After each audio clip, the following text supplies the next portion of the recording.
Fala galera, sejam bem-vindos ao canal, e para mais uma história de terror.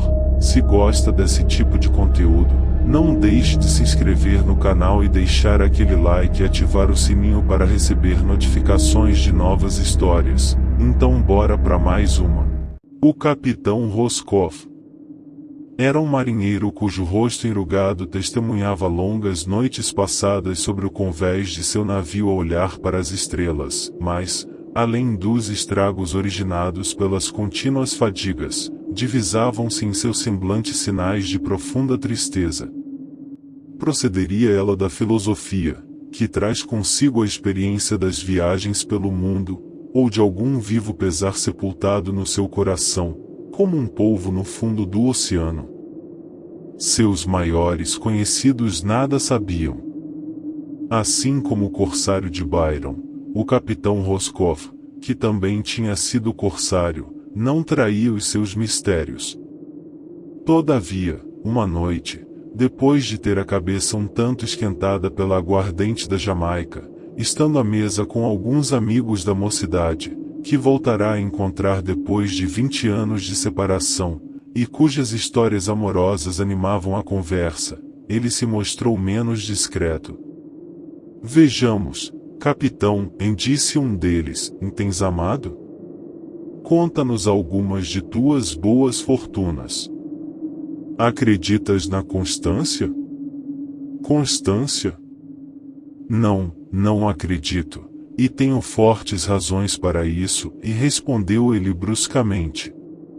Falas como se tivesses enterrado alguma de tuas amantes e dançado, depois, sobre o seu túmulo. Fiz ainda pior, retorquiu o capitão, com ar sombrio. Como?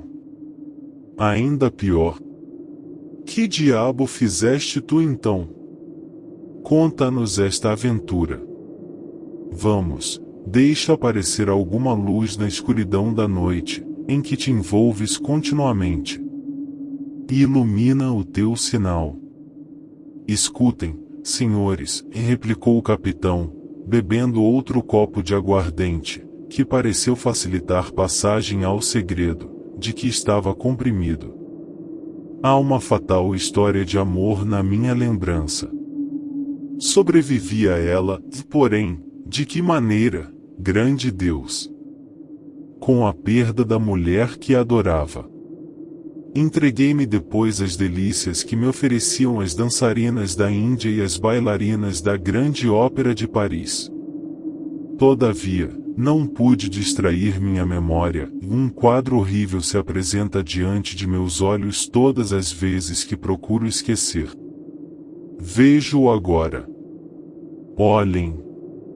Ei-lo ali. Os olhos do capitão davam mostras de estar numa perfeita alucinação. Um dia, continuou ele, tornando a si, em que eu passeava no mercado de Constantinopla, vi uma jovem grega de admirável beleza, a qual teria, se muito, 16 anos. Ela fora ali conduzida para ser vendida. Imaginem a beleza da Vênus de Praxísteles. Nunca os antigos escultores de seu país fizeram estátua alguma tão bem acabada. Comprei-a, e, bem depressa, a amei ardentemente. Zulmé, tendo perdido toda a sua família no meio da horrorosa mortandade feita pelos turcos numa pequena cidade das fronteiras, não tardou, graças aos meus amorosos cuidados, a dedicar-me, não como seu senhor, mas sim como seu escravo, todas as afeições de sua alma ingênua. Eu sabia grego, e lhe falei na sua língua. Ela bem depressa me amou tanto quanto eu a amava. Que felicidade teria sido viver, em sua companhia, em alguma pequena ilha do Mediterrâneo, e de me embriagar continuamente com o seu amor. Porém, fui obrigado a seguir outro destino. Eu comandava um navio guarnecido de homens de todas as nações, e que empregava na pirataria. Conheciam-me como surcou nos mares das Índias. A glória de que algumas presas brilhantes tinham cercado o meu nome, a esperança de uma rica pilhagem e o desejo de prodigar a Zulmé todos os prazeres da vida asiática me tornaram a lançar sobre a imensidade das águas. Zulmé quis acompanhar-me, e cedia aos seus desejos, quanto me teria custado de partir só. Fizemos de vela para Pondichéry. A viagem foi feliz ao princípio, o navio caminhava muito bem. A estrela dos corsários nos guiava e apresamos um navio de escravatura, depois de algumas horas de combate, e tornamos a vender os cativos a um desses negociantes de Nantes, que fazem o tráfico em segredo. Na verdade, foi um ótimo negócio. Fui o primeiro a saltar na abordagem, não obstante os rogos de Zulmé. Meus soldados sabiam que eu era valente, e era preciso mostrar-lhes que o meu casamento não me tinha tornado covarde. Recebi uma ligeira ferida no braço, que Zulmé curou com o bálsamo de seus beijos. Ela me certificou que se teria lançado ao mar se eu houvesse morrido, e eu lhe disse que, se ela viesse a morrer, eu renunciaria também à existência. Zulmé, incomodada pelo calor do trópico, caiu doente. Eu nunca abandonava a cabeceira do seu leito. O navio caminhava sob as ordens do meu tenente. Aconteceu que este, que era pouco prático nesses mares, nos desviou sobre um golfo de recifes. Uma noite, fomos dar de encontro a um banco de coral. Acordei sobressaltado pelo choque, da fadiga das vigílias me tinha adormecido um momento, corri à coberta, e vi toda a terrível iminência de um naufrágio. As vagas furiosas impeliam o navio contra os rochedos à flor da água, e toda a noite julguei que se faria em pedaços a cada instante. Assim que começou a despontar a aurora, conheci o horror da nossa posição. Um rochedo, cuja sumidade se elevava alguma coisa do nível das vagas, a pouca distância, me pareceu o único refúgio que nos restava. Mandei deitar o bote ao mar e nele mandei alguns homens reconhecer esta ilha perigosa. Eles nos vieram dizer que poderíamos abordar ali com o bote, ou a nado, mas não com o navio. Tomei a decisão de fazer desembarcar sucessivamente toda a equipagem e as provisões. Começamos por estas, que a água do mar danificava. Este desembarque durou todo o dia. Zulmé estava tão doente que eu aguardava o momento em que dormitasse para transportar à terra. Porém, quando me dispunha a partir com ela, tendo sido o último a ficar no navio, segundo o dever de um capitão nestas ocasiões, um violento tufão de vento arrastou o bote. O mar, agitado por uma violenta tempestade, eriçava e sacudia sua juba de espuma, rugindo como um leão furioso. O navio, que estava encalhado, foi impedido de repente, como por encanto, e correu sobre as ondas tempestuosa com incrível velocidade, mas em sentido oposto ao rochedo. Dentro em pouco tempo, perdemos de vista os nossos companheiros, e fiquei sozinho, junto ao leito de Zulmé, em um navio desmastreado, cheio de rombos, e correndo à mercê das vagas, e do vento. Esta terrível situação, que não pude esconder de Zulmé, a atemorizou menos do que a mim. Tão doente estava que não tinha forças para resistir à morte. Deitou um braço em volta do meu pescoço, e disse, com resignação: "É chegada a nossa hora." Procurei reanimá-la. De repente, um terrível pensamento se apoderou de mim. Tinha mandado descarregar todos os mantimentos, e só restavam no navio algumas garrafas de aguardente, e 2 ou 3 bolachas secas no armário do meu quarto. A fome, com todas as suas agonias, nos ia assaltar. Zulmé pediu alguma coisa para comer, como costumava. Deitei em água as bolachas esquecidas, e levei-lhe uma pouco molhada. Ela percebeu a nossa indigência. E, suspirando, me propôs que a ligasse a mim com as suas cintas, e que ambos nos precipitássemos nas ondas. A esperança, que nunca abandona os marinheiros, ainda me acompanhava. E lhe disse que nunca deveria haver pressa para morrer. Um vento incerto parecia nos empurrar para a terra. Passamos ainda um dia nestas cruéis agonias e transes. A bolacha diminuía. Eu só bebia aguardente e não tocava no alimento de Zulmé. Na manhã seguinte, o último bocado de bolacha foi comido. Os abalos desagradáveis da fome se fizeram sentir bem depressa no fraco estômago dessa pobre mulher, e ela expirou logo aos primeiros ataques. Exprimir qual foi a minha dor, e quantas lágrimas derramei sobre o corpo de Zulmé, seria superior às minhas forças. Pareceu-me terrível lançá-la ao mar, e ela seria, diante dos meus olhos, a presa dos tubarões, que seguiam os rastros do navio.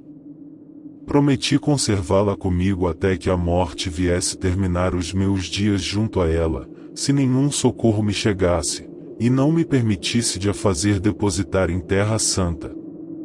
Sabem os senhores que tenho a devoção dos marinheiros. Minha robusta constituição e aguardente, que tinha bebido em grande quantidade, me sustiveram ainda além do fim do dia. Todavia, bem depressa, um horrível apetite se apoderou de mim. Procurei, ainda outra vez, por todo o navio, alguma coisa para comer, e nada mais achei que um pouco de manteiga salgada, que tinha ficado por esquecimento em alguns utensílios da cozinha. Que guisado podia eu fazer com ela? Vi que era preciso resignar-me para morrer de fome, e tornei a vir sentar-me ao pé da minha querida Zulmé, para a qual olhava com ar de inveja.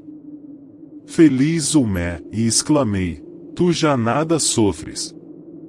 E estaremos unidos para sempre. Procuro enxergar alguma vela, mas nenhuma aparece. De boa vontade, conservaria o teu belo cadáver, segundo o uso egípcio, em uma caixa perfumada, e ela seria o objeto da minha constante admiração. Porém, vale mais que repousemos juntos debaixo do vasto lençol do oceano. Nesse momento, a fome bradou mais forte no fundo das minhas entranhas, e uma voz, sem dúvida do demônio, misturada com um furacão de vento, me lançou no cérebro uma ideia terrível. Aquele corpo tão fresco e tão belo, aquela carne arrebatadora, colorida pelos últimos reflexos da vida, como a neve das montanhas ao pôr do sol. Os senhores têm visto quantas narrativas de naufrágio lhes contam destes horríveis expedientes. Não têm lido no poema Dom Juan, de Lord Byron, a história de um destes terríveis acontecimentos? Repeli essas sugestões de um poder do inferno. Agarrei um punhal indiano, que sempre trazia comigo, decidido a traspassar o coração antes do que ceder a semelhantes tentações. Porém, ainda havia uma garrafa de aguardente de Jamaica e, não julgando a propósito deixar esse licor aos peixes, que não conheciam o seu uso, a bebi, e fumei os últimos cigarros que me restavam. Que se passou depois? Como ousei satisfazer a minha fome? A minha Zulmé, cujo corpo, de manhã, eu não quisera dar aos tubarões, achou no seu amante um sepulcro monstruoso. Mal o criminoso festim tinha se concluído, o mar, irritado, acabou de afundar o navio. Partido em dois, submergiu, e eu fui levado pelas ondas. Nadei muito tempo. E quando as forças me iam abandonando, lancei mão ao resto de um mastro, ao qual me conservei agarrado. Fiquei toda a noite, agitado pelas vagas, e lutando contra elas, seguro a minha prancha de salvação.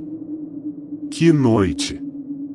Os tubarões tocavam em meu corpo ao passar, e me ameaçavam com as replicadas ordens de dentes de suas queixadas. Um deles, levando uma coisa, que se assemelhava a um corpo humano, flutuou perto de mim.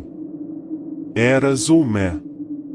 Mesmo depois de morta, tinha salvado a minha vida, pois eu teria sido devorado se o tubarão não se houvesse contentado com os remanescentes do meu jantar. Aves carnívoras voavam por cima da minha cabeça, e com os seus gritos, pareciam chamar umas às outras, a fim de roubar uma presa aos monstros do abismo. Fui recolhido nesse estado, quase morto, por alguns pescadores de uma pequena ilha, às bordas da qual tinha sido levado pela corrente. Vejam, meus amigos, qual é a fraqueza da existência humana. Eu, que, diante dos outros homens, me bati tão valorosamente, que afrontei tantas vezes a morte, animado pela ideia da vitória, pelo desejo do saque, e pelo amor próprio de chefe, eu, o capitão Roscoff, cujo nome fez tremer a Companhia das Índias, horrorizei-me diante de uma morte solitária, no meio do oceano, eu, o mais amoroso dos mortais, alimentei-me com o corpo da minha amante, como um réptil do sepulcro. Meus dentes tiveram a barbaridade de traspassar sua tenra pele, e sua pele tão branca como a açucena, na qual, outrora, meus lábios carinhosos temiam de tocar com a epiderme. Tal é a vida humana, grande Deus. Capitão Roscoff calou-se e acabou de esvaziar a garrafa de aguardente que estava a seu lado. Terrível história, na verdade, disse um dos interlocutores, comer a própria amante. É demais. E não lhe guardar fidelidade depois, eu acho pior ainda. Veem vocês, acrescentou um terceiro, e que a constância é uma quimera, meus senhores. Fim. Se gostou, deixa o like e não esqueça de se inscrever no canal.